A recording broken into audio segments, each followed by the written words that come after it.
लवकरच मुंबई महानगरपालिकेची निवडणूक येते। यात ठाकरे बंधू एकत्र आलेत, पण महाविकास आघाडीमध्ये मनसेला घेण्यासाठी काँग्रेस तयार नसल्याचं दिसतंय।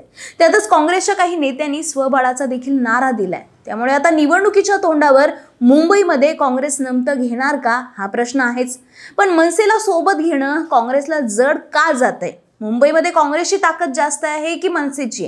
आणि मनसेला सोबत घेतलं तर महाविकास आघाडीचा फायदा होणार आहे की तोटा, हे सगळं पाहावं लागणार आहे। मागच्या कार्यकाळात जाऊन पाहिल्यास असं दिसतं की मुंबई मनपाची मागील निवडणूक 2017 साली झालेली। त्यावेळची परिस्थिती अशी होती की राज्यात महायुतीचं सरकार होतं, देवेंद्र फडणवीस मुख्यमंत्री होते, राज्यात पहिल्यांदा भाजपचा मुख्यमंत्री झालेला। असं असताना मुंबई मनपामध्ये शिवसेना भाजप स्वबळावरती निवडणूक लढले। त्यावेळची आकडेवारी पाहिली तर केवळ 2 जागांचा फरक दोन्ही पक्षांमध्ये होता। शिवसेनेला 84, भाजपला 82 जागा मिळवल्या होत्या, तर त्याच वेळी तिसऱ्या क्रमांकावर काँग्रेस पक्षाच्या जागा निवडून आलेल्या। काँग्रेसच्या 31 जागा तर मनसेच्या 7 जागा निवडून आलेल्या। मनसे आणि काँग्रेसमधील तुलना केली तर काँग्रेस वरचढ ठरलेली। मतांची टक्केवारी बघायची झाल्यास काँग्रेसला 15.95 तर मनसेला 7.74% मतं मिळालेली। यावरनं मुंबईत काँग्रेसचा मतदार मनसेपेक्षा जास्त दिसतोय। याच गोष्टी लक्षात घेऊन काँग्रेसकडनं स्वबळाचा नारा दिला जातोय। मुंबईतील काँग्रेसच्या प्रमुख नेत्या असलेल्या वर्षा गायकवाड यांनी माध्यमांना दिलेल्या प्रतिक्रियेत असं म्हटलंय की काँग्रेसच्या स्वबळावर लढण्याबाबत विश्लेषकांचं मत वेगळं असेल, पण जमिनीवरची परिस्थिती ही वेगळी आहे।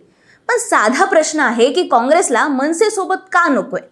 याचा विचार केला तर काँग्रेसच्या मुंबईतील 15% मतदारांमुळे हे चित्र दिसतंय। काँग्रेसचा वोटर बेस हा प्रामुख्याने दलित आणि मुस्लिम वर्ग मोठ्या प्रमाणात राहिला। हा मतदार मनसे आणि शिवसेना सोबत आल्याने दुरावला जाण्याची भीती काँग्रेसला आहे। मागच्या काळात राज्यामध्ये सत्तेत असताना काँग्रेस पक्षाने हा मतदार कायम सोबत राहील याची पुरती खबरदारी घेतली। काँग्रेस राष्ट्रवादीचा आघाडी सरकार असो की 2019 साली तयार झालेलं महाविकास आघाडीचं सरकार असो, मुंबईतील मुस्लिम आमदार कॅबिनेट मंत्रिपदावरती दिसलाय।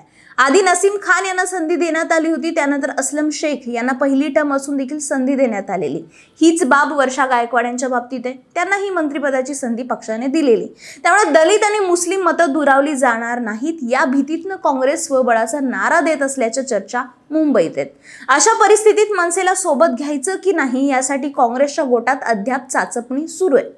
मध्यंतरी मुंबईतील प्रमुख काँग्रेस नेत्यांनी शरद पवारांची भेट घेतलेली, मात्र त्या भेटीत तोडगा निघाला नसल्याचं बोललं जात आहे। या सगळ्यावरती प्रतिक्रिया देताना संजय राऊतांनी कोणाच्या परवानगीची आवश्यकता नसल्याचं मत व्यक्त केलंय।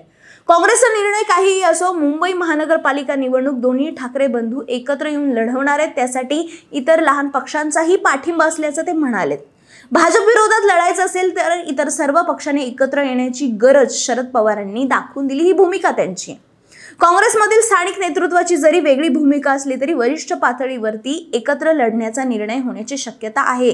याखेरीज पोस्ट इलेक्शन अलायन्स होण्याची देखील शक्यता नाकारता येत नाही। मात्र स्वबळावर लढल्यास मतविभागणी होऊन भाजपला फायदा होऊ शकतो। भाजपने तर सगळी यंत्रणा मुंबईसाठी कामाला लावली आहे। मागच्या निवडणुकीत 82 जागा आणि 27.32% मतं भाजपने घेतली। त्यामुळे भाजप स्वबळावरती जरी लढली तरी त्यांचं पारडं जड दिसतंय। भाजपची भिस्त हिंदुत्वाच्या मुद्द्यावरती दिसतीये, तर ठाकरे बंधू मराठीचा मुद्दा पुढे करून निवडणूक लढवणार असल्याचं चित्र दिसतंय। मनसेने हिंदी भाषिकांना केलेली मारहाण, दादागिरीची भाषा यामुळे मनसेची साथ नको असं काँग्रेसचं म्हणणं आहे। पण मनसेला सोबत घेण्यात तोट्यापेक्षा जास्त फायदाच आहे असा अंदाजही दिसतोय। यासाठी मागच्या निकालातील मतांच्या आकडेवारीच्या तुलनेत भलेही काँग्रेस स्ट्रॉंग असलं तरीही मनसेविना मुंबईत महाविकास आघाडीचा खेळ जमणार नाही अशी म्हणण्याची वेळ आली आहे। मुंबई महापालिकेच्या 227 पैकी 22 वॉर्डमध्ये मनसेच्या मतांचा महाविकास आघाडीला थेट फायदा होईल। दिंडोशी, गोरेगाव, वर्सोवा, जोगेश्वरी पूर्व, विलेपार्ले, कलिना, भांडूप, घाटकोपर पश्चिम, अणुशक्तीनगर, चांदिवली, माहीम या विधानसभा मतदारसंघातील 22 वॉर्डमध्ये मनसेच्या मतांचा मवियाला फायदा होऊ शकतो। या प्रभागामध्ये मनसेचा असलेला प्रभाव पाहता मनसेला वगळून मुंबईमध्ये स्वबळावरती सत्तेत येणं हे महाविकास आघाडीतील कोणत्याच घटक पक्षाला सहज शक्य नसणार आहे। मुस्लिम आणि दलित मतदार दुरावतील आणि कार्यकर्ते देखील पक्षापासून लांब जातील, ही काँग्रेसची भीती अडचणीची ठरू शकते। ज्या मुस्लिम वोट बँकेवरती काँग्रेसची भिस्त आहे तो मतदार काही प्रमाणात शिवसेनेकडे वळल्याचंही दिसलं। मागच्या लोकसभा आणि विधानसभा निवडणुकीत मुस्लिम मतदारांनी शिवसेना उद्धव बाळासाहेब ठाकरे पक्षाला पसंती दिली। भाजपला दूर ठेवण्यासाठी मुस्लिम मतदारांनी मवियाचा पर्याय स्वीकारला असल्याचंही बोललं गेलं। असं असताना मवियाला एकत्रित लढल्यास फायदा होऊ शकतो। दुसरीकडे महायुतीत सगळंच अलबेल आहे असं म्हणता येणार नाही।